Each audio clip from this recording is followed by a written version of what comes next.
So hey everyone, welcome back to another quick and very interesting tutorial where in this quick tutorial I'm going to show you how you can get the previously copied text on your Windows laptop. Now for example, let me quickly show you just by creating let's say text document.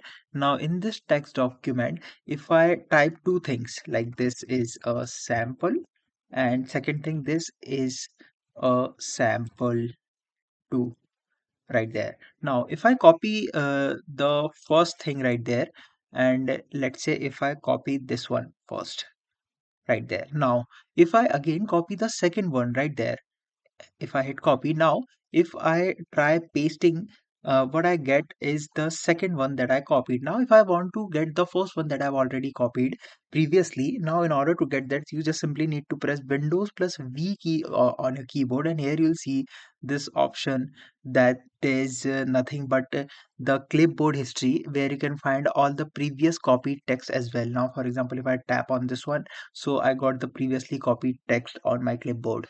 Alright, so that's it for this tutorial. I hope this video will be helpful for you. Make sure to hit the like button and subscribe button for more such helpful and interesting tutorials. See you in the next one. Take care.